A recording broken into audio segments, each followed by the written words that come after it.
अस्सलाम वालेकुम नाज़रीन, CNN पाकिस्तान के फ़ोरम से नसीर बुखारी आपकी खिदमत में हाजिर है। नाज़रीन, आज हम आपके साथ बड़ा अहम टॉपिक पे डिस्कस करने जा रहे हैं। क्या मोदी सरकार जो है वो पाकिस्तान पे हमला करेगी या करने वाली है। इसका तमाम हम आपको थोड़ा सा बैकग्राउंड बताएंगे, उसके बाद आप ख़ुद फैसला करेंगे कि क्या मोदी सरकार जो है वो पाकिस्तान पे हमला कर सकती है कि नहीं कर सकती है।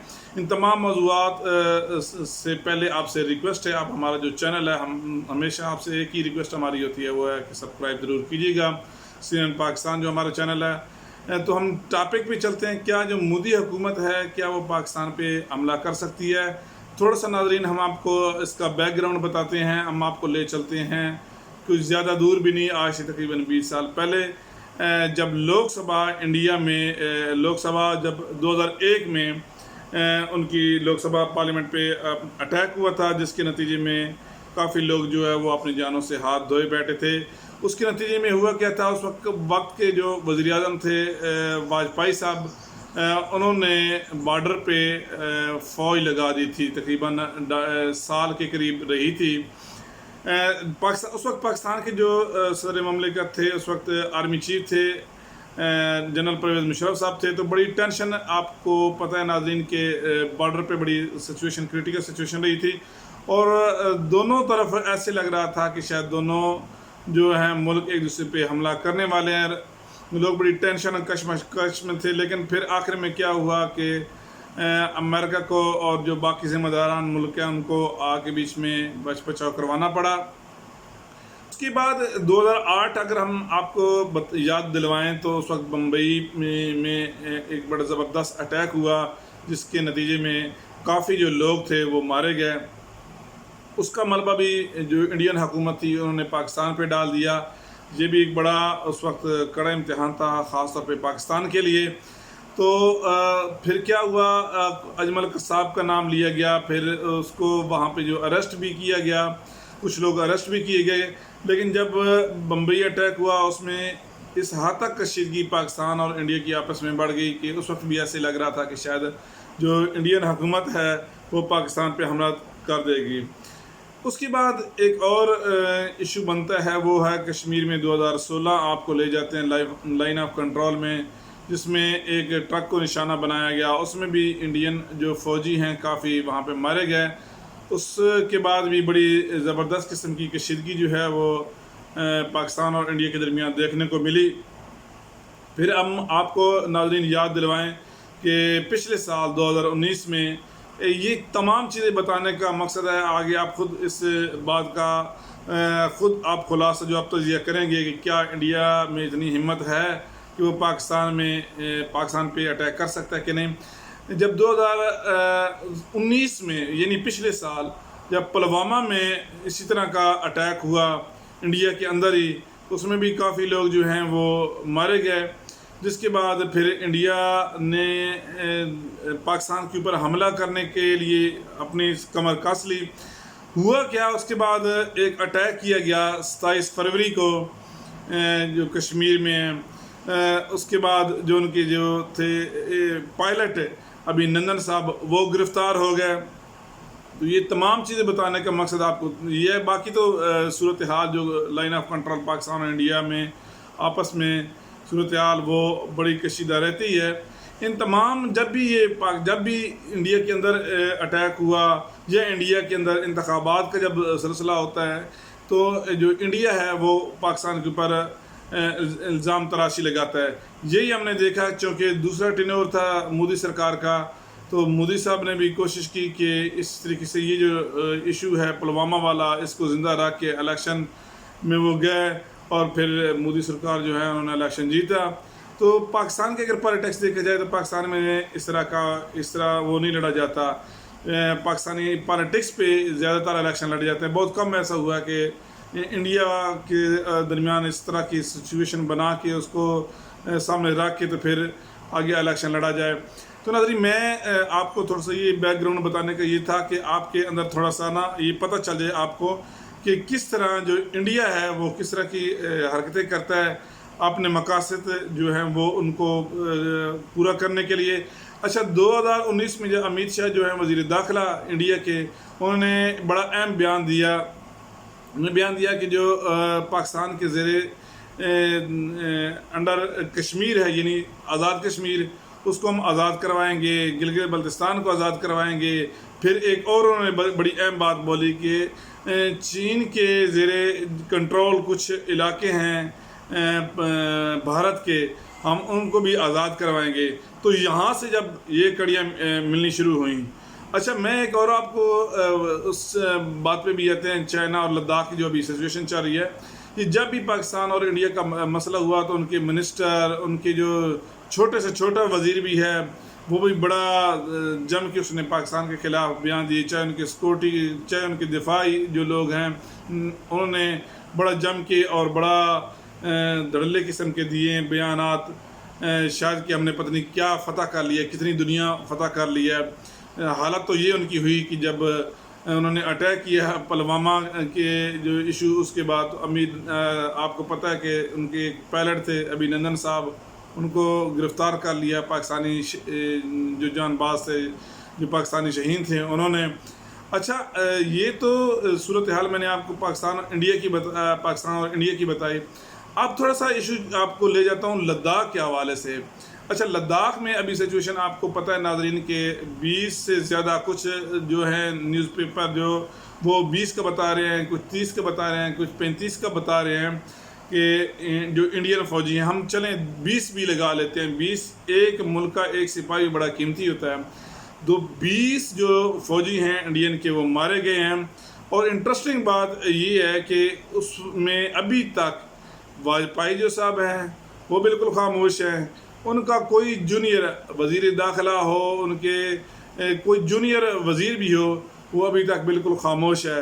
उनको इतनी हिम्मत नहीं हुई कि चाइना के ख़िलाफ़ कोई ज़बान दराज़ी करने की। अच्छा, यहाँ पे एक और चीज़ ये आती है कि अगर इंडिया अभी इस वक्त में अगर अटैक करता है चाइना पे, फिर भी और मज़ीद वो उसकी कश्मीर और तलखी है वो ज़्यादा बढ़ेगी। अगर नहीं भी करता तो फिर भी जो भारतीय अवाम है वो अपनी हुकूमत से काफ़ी नाला हैं, काफ़ी जो है वो परेशान है अपनी हुकूमत से कि जो इतने फ़ौजी मर गए। तो वहाँ पे जो इंडियन फ़ौजी थे वो क्या कर रहे थे, ये एक बड़ा सवालिया निशान जो है ना वो किया जा रहा है, खड़ा किया जा रहा है। अच्छा, इसमें जो लद्दाख का कुछ हिस्सा है वो अब चाइना ने आपने कंट्रोल कर लिया, ये एक चीज़ हकीकत है। अच्छा, अगर इसमें एक और बड़ी जो वहाँ पे लद्दाख का जो अगर आपने देखें तो वहाँ पे एक साथ एक दौलत बेग सेक्टर आता है। दौलत बेग सेक्टर बड़े नाज़रीन बड़े वो बड़ा अहमियत है, ख़ास तौर पर पाकिस्तान के नुक्ता नज़र से बड़ा इंटरेस्टिंग है, क्योंकि वहाँ पे वो जो अभी तिब्बत और इंडिया को मिला रही है वो वैध रास्ता है दौलत बेग सेक्टर का, जिस पे अब कोशिश करेगा चाइना वहाँ पे भी अपना कब्ज़ा जो है वो कंट्रोल जो है वो वहाँ पे भी जमा ले।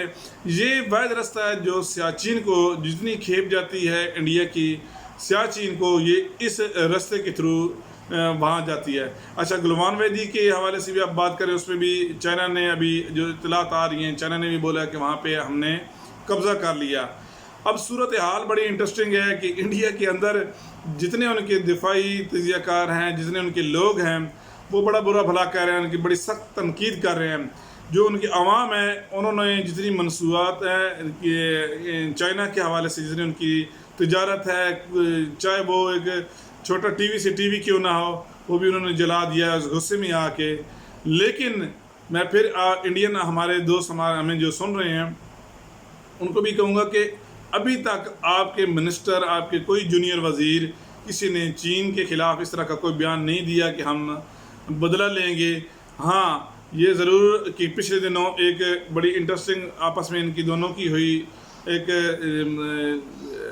किया क्या दोनों जो हैं मुल्क उनकी तरफ से, कि एक तरफ से दोनों चीन का जो था वो मेजर जनरल था और मुज़ाकरात का सिलसिला जो है सफारतकारी का वो एक शुरू हुआ, लेकिन वो भी नाकाम हो गया। इंडिया की तरफ से लेफ्टिनेंट जो है जनरल वो उन्होंने शिरकत की, लेकिन उसमें भी कुछ इतलात इस तरह की आई कि चाइना ने कुछ शराइत रखी हैं। वो शराइत ये हैं कि जिस एरिया तक हमने कब्ज़ा कर लिया वो तो ठीक है, वो तो हम अपने पास रखेंगे, हम आगे नहीं आएंगे। लेकिन उसके लिए भी ये है कि आप जो कश्मीर की असल जो थी, उनकी शक्ल थी पहले, जो जिस तरह इंडिया ने ज़बरदस्ती किस्म उसने उसको ज़म कर दिया है, वो उसको दोबारा बहाल की जाए। ये एक अच्छी खबर है ख़ास तौर पे पाकिस्तान पॉइंट ऑफ व्यू से। अच्छा, दूसरी एक और ये भी है कि इंडिया क्यों नहीं चाह रहा कि, हालांकि दोनों न्यूक्लियर जो हैं वो कंट्रीज़ भी हैं, 30 अरब डॉलर का, नाजरीन मैं आपको बता रहा हूँ कि जो सरमायाकारी है चाइना की इंडिया के अंदर 30 अरब डॉलर की है। बहुत बड़ी हैवी किस्म की इन्वेस्टमेंट की हुई है चाइना ने, तो वो बड़ा मुश्किल हो जाएगा। अच्छा, दूसरी तरफ अगर हम देखें तो जो चाइना का हुजम है, मईशत का जो हुजम है वो 14 ट्रिलियन है। अगर उस हिसाब से देखा जाए इंडिया का, तो इंडिया का 3 जो है वो ट्रिलियन वो हुजम है। अच्छा, अब सूरत हाल खिते की ये सूरत हाल बन चुकी है कि पाकिस्तान वो इसके ख़िलाफ़ है, चाइना उसके साथ वैसे उसकी तलखी है, नेपाल वो भी उसने अपनी जो इंटरेस्टिंग बात यह है कि इसी से आज़ाद हुआ है, और नेपाल इस वक्त जो है उसने अपनी जो फ़ौजें हैं वो बिल्कुल बॉर्डर पे आके खड़ी की हैं। बांग्लादेश के साथ जो हैं इंडिया के सूरत हाल वो भी आपके सामने है कि वो भी कोई इतनी अच्छी नहीं है। तो जो इंडिया है वो चारों तरफ नाजरीन जो है वो घिर चुका है। अब उसको समझ नहीं आ रही कि अब करना क्या है। अब ये तमाम जो आपको जो थोड़ी सी बैकग्राउंड बताई, फिर चाइना के साथ उनके जो सरमायाकारी के हवाले से मैंने आपको बताई, इन तमाम सूरत हाल के बाद आप ख़ुद अंदाज़ा लगाएं कि जो इंडिया है वो क्या कर सकते हैं। हाँ, इंडिया 2-3 काम ज़रूर कर सकता है, वो आपके साथ मैं डिस्कस भी कर सकता हूँ। इंडिया मुक्कों के साथ, पत्थरों के साथ लड़ाई कर सकता है, चाहे चाइना हो या पाकिस्तान हो। उसके बाद मैं जो इंडिया है एक और भी काम कर सकता है, वो पाकिस्तान की तरफ से कुछ जाए, कबूतर एक परिंदा है, तो उसको पता नहीं क्या जासूस समझ के वो पकड़ के और उस हवाले से वो शायद कुछ ना कुछ रिएक्शन दे सकता है। इसके अलावा जो अभी जो सिचुएशन है, या फिल्मों में उनकी जो अपनी फिल्में जो बनी हुई हैं उसके ज़रिए पता नहीं वो आधी दुनिया को फतह कर सकता है, वो भारत का हिस्सा बना सकता है, लेकिन हकीकत एक डरोना ख्वाब बन चुका है इंडिया के लिए। और इंडिया इस वक्त इस पोजीशन में ही नहीं है कि वो पाकिस्तान के ऊपर जो है वो अटैक कर सके। तो नाज़रीन कोशिश की, और देखते हैं ये जो आगे आने वाली सिचुएशन है, कुछ दिन है इंतहाई अहम है कि इसमें इंडिया जो है उसका क्या किरदार होता है। अगर वो टक्कर लेता है तो उसमें पाकिस्तान का बड़ा इम्पॉर्टेंट रोल हो जाएगा। अफ़गानिस्तान की सूरत हाल भी देखें तो वहाँ पे भी इंडिया को वहाँ पे भी बड़ी पसपाई के सामने है, कोई हौसला अफजाई उनके लिए नहीं है वहाँ पे भी बात। तो इन तमाम सिचुएशन रीजन को देखते हुए इंडिया उनके, अब देखें कि इतना बड़ा इशू हो गया, इतना बड़ा मसला बन गया, लेकिन उनके जो मिनिस्टर थे, चाहे बड़े से लेकर छोटा मिनिस्टर, किसी की जरूरत नहीं हुई अभी तक चीन के खिलाफ बयानबाजी करने की। अपोजिशन वो ज़ाहिर है अपने नंबर बनाने के लिए करती रहती है, लेकिन कोई ऑफिशियल अमित शाह साहब हो गए या जब बाकी जो हैं, किसी की जरूरत नहीं है, मोदी सरकार की नहीं जरूरत कि वो चीन के खिलाफ कुछ इस तरह की बात कर सके। तो नाज़रीन ये तमाम सिचुएशन थी एक रीजन के हवाले से जो आपके साथ डिस्कस की। उम्मीद है आपको हमारा जो आज का जो सेगमेंट है ये पसंद आया होगा। आपके फीडबैक का जो है इज़हार ज़रूर कीजिएगा। आपका मेज़बान नसीर बुखारी CNN पाकिस्तान के फोरम से आपसे इजाज़त चाहता है। अपना ख्याल ज़रूर रखिएगा। खुदा हाफिज़।